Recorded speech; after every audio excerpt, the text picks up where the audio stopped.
our next guest is going to speak to us a little bit about one of the issues of interest, of concern, of thought that he has been giving to this question of the idea of an international court to fight what's called grand corruption. I will let him define the topic and explain it to it in greater detail. But as we all know, corruption can happen at the very low level, and it can happen at the very high level. When it happens at the very high level, this is called grand corruption. So it doesn't happen on the street, it happens in the office, in very high offices often. And it presents a real challenge to democracy, to good governance, whether it's at the national level, the local level, or the international level. And it's one of the issues that is getting more and more attention today, because it is understood that if you leave corruption in place, it will eat out your society from the inside. I think we all know this intuitively. We all rely on the rule of law and the application of the rule of law.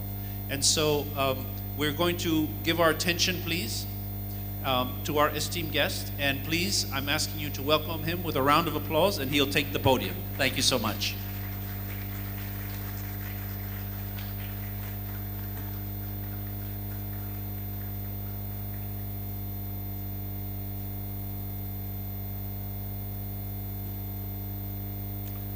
Thank you, Mr. Moderator, for that kind introduction. As a matter of fact, I'll not take too much time because one, I don't want to be between you and your tea, and the other is that I think we have a meeting after this, not long from now. And there's an important reason why I will not take too much of your time. It's because the subject that I'm going to talk about has been touched upon throughout the day today, corruption. I have sat through all the presentation, faithfully, all the presentation since yesterday. And those presentations have highlighted the problem of corruption in some way, one way or another. Even the presentations by the students themselves highlighted this as a problem. So because of that, I will not take too much of your time. But I might say that I'm once again deeply honored and privileged to be here, to be a part of this very, very important Conference of Chief Justices. As you might be aware, corruption is generally defined as dishonest or fraudulent conduct by persons in power or authority. And that conduct involves bribery or abuse of office. It is criminal conduct. It is conduct that disadvantages many. Some have defined corruption as an abuse of power and influence for personal gain, for gain of sometimes political parties, for gain of sometimes large corporations or groups of persons. Corruption is also used in terms of situations of conflict of interest. When you operate through conflict of interest, you might be accused of being corrupt. Even patronage or nepotism, influence peddling, or other, or even manipulation of legislative processes or other processes in order to disadvantage oneself and disadvantage others. All that falls into the category of corruption.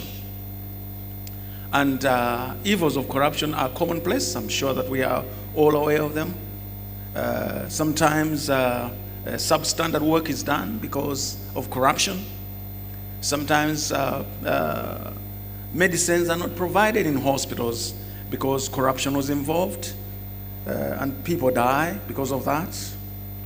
But when it comes to grand corruption, which my moderator touched upon,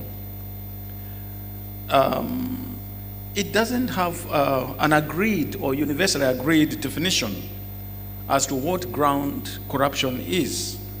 But many look at grand corruption as an abuse of high-level power by governmental officials for personal gain through subvention of public institutions, again for private benefit.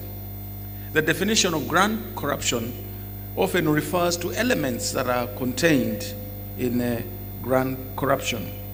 And these are the common features of grand corruption. For example, grand corruption occurs at the highest levels, and it tends to be systemic in an institution, so that it is a practice that is ingrained in an institution. It becomes grand corruption. It involves large-scale sums of money or large-scale luxurious property that benefits few individuals at the expense of others. And grand corruption has widespread harmful effects. And instances, like I said, include awarding big contracts, construction contracts of big public projects to those who are not qualified, with the idea that you get a benefit from that kind of award and share the proceeds afterwards, behind the scenes. Grand corruption has been viewed as a human rights crime. Usually it goes unpunished because there are so many, there are high stakes involved, and there are so many who want to make sure that it is not known and they do not get into trouble. So that national authorities may not be enthusiastic or even may not have the capacity to deal with grand corruption. Further, grand corruption involves more than one country. It tends to be transnational. The proceeds that are being paid, they would be paid in another jurisdiction, for example. If I have, we have a national project of constructing a hospital or some other public facility, payment would be done across the borders, in banks, across the borders or beyond, in foreign accounts, so that you don't see it within the country. It must be said that the urgency of the problem of corruption has led to some countries establishing specialized national courts to deal with corruption at the national level, to deal with financial crime cases in a more efficient and timely manner. I have an example of Malawi itself. The Malawi judiciary, under my stewardship, has in the past 3 years established a High Court Financial Crimes Division to deal specifically with corruption cases and financial crimes in order to respond to the urgent need of fighting corruption. But I must say that it was not easy to come up with this court. There would be forces against such kind of establishment of court. In fact, there will be stories like, why establish a specialized anti-corruption court at the national level when you have the criminal court, which can deal with the crime of corruption in any other way, like any other criminal matter. And there are others who say, well, it's a waste of resources, as a matter of fact. But we were convinced in Malawi that it was important at national level to have a specialized national court, a specialized anti-corruption court at the national level. I'm raising the example of the difficulties of establishing a national court, anti-corruption court, because it also speaks to the difficulties that have been faced in establishing an international anti-corruption court since people began talking about it. I am here to confirm that an initiative was formally made in 2012 by Judge Wolf in the United States of America seeing the impunity that is accompanied with anti-corruption matters, that there should be an international anti-corruption court.